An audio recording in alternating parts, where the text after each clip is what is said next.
Hey guys, sorry for the poor mic quality, but I will try to get this out of the way as fast as possible. Before I start going into the build, stuff you should probably want to have inside of your inventory, I just got a couple of people here that I figured I'd test out the damage on, just to show you guys how I'm not BSing you. Ooh,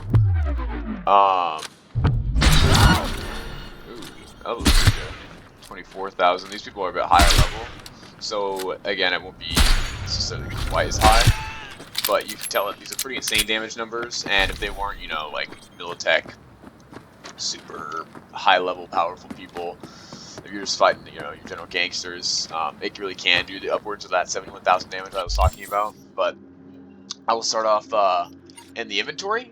At least for my build, pistols are necessary, so I'm using a high damage revolver. This is a really good revolver if you want me to tell you how to get it. I'd love to do a video on that, but just for now, just a high damage revolver will be enough. Like this one has 230 damage. Honestly, probably would be better. This revolver's just better overall. This revolver actually has a 4.8 times headshot damage multiplier, which is pretty insane. So again, if you want me to show that, I can definitely do that. But starting off, the most simple thing, a suppressor. When you're attacking from stealth, 2.5 times damage for the blue one. That's just right up super easy way to get some damage in. It's got like minus 15% damage, but if you're planning on sneaking, like minus 15% damage overall, but if you're planning on sneaking, that 2.5 times damage multiplier is just so much more than that 15% you're losing. Next up, under cyberware, the first thing that I have is a legendary mod on the eyes called Trajectory Analysis. As you can see right here, increases headshot bonus damage by 50%. That is crazy. And while not necessary to get the damage levels, critical strike chance is definitely something you're also going to want to be going for. So right here I have a crit chance by 5% increase on the weak spot detection. Doesn't sound like too much, but when everything adds up over time, that definitely helps out a lot. The next thing is up here on the Frontal Cortex, a limbic system enhancement. This isn't a mod. This is just a, normal cyberware thing upgrade you can get from Ripperdoc. Increases crit chance by 15%. That is huge, absolutely massive. There's not very many things in the game that give you that big of a buff, so that's really, really, really good. The next thing on here is, and the final thing in the cyberware and in the inventory, is the Smartlink. It increases critical damage. I believe this is for all weapons, not entirely sure. If you read the first bullet point there, it talks about smart weapons and smart bullet hit chance, and then it just says crit damage overall by 25%. So I believe that's for all weapons. Again, not just for smart weapons. I could be wrong. That's the last thing in my inventory. I mean, like I have right here I have another mod, legendary mod, increases crit chance by 15%. Again, very good, but this was a complete RNG drop. And if you get your hands on one of those legendary mods, it's good for you. Definitely do it. It will help you out so much. If you can get above a 60% critical strike chance, it pretty much makes it so you, above 50% makes it so you get it more often than not, but above 60, it feels like you never don't get those criticals, and those are pretty key to getting these levels of damage. Now going on to the perks, I'll start off in the handgun section. Again, I'm using handguns here, very, very important. The High Noon perk increases crit chance with pistols and revolvers by 12%. Again, crit chance, not exactly contributing towards damage, but it's definitely helping out in the long run for how many times you're getting these critical hits. Rio Bravo increases headshot damage multiplier by pistols and revolvers by 30%. Again, huge increases in that headshot multiplier is very, very, very lucrative, and it will pay out just a shit ton. Right here, increases damage to pistols and revolvers to enemies 5+ meters away by 25%.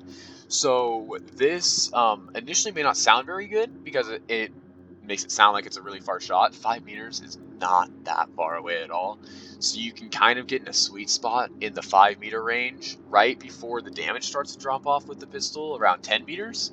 So that sweet spot right there while you're sneaking, again, makes it easy to get to there. You'll be doing the most amount of damage possible. And then right here, this is just overall 10% damage increase with pistols. Pretty self-explanatory. Moving on, we then have stealth. Under stealth, this is very useful while not sneaking. If you get caught, it increases crit chance by 50% for 7 seconds. This pretty much makes it a get, like, for me, I'm over 100% with this specific perk, but that's not necessarily for the sneaky part. That just helps you after you get detected. This right here increases damage from headshots fired from outside combat by 50%. Insane. Very, very, very good, especially when combined with that 5+ meter perk from the handgun category. Right here increases your crit chance by 15% while sneaking. Again, this is a legendary mod in a perk. You get it once and you have it forever. It is very good for all the reasons I've explained before. And then right here, this is the final one in the stealth category. Deal 15% more damage to human enemies. Again, there's human enemies are 99.9% of what you face in this game, so this is just increases those damage levels. Moving on over to Cold Blood.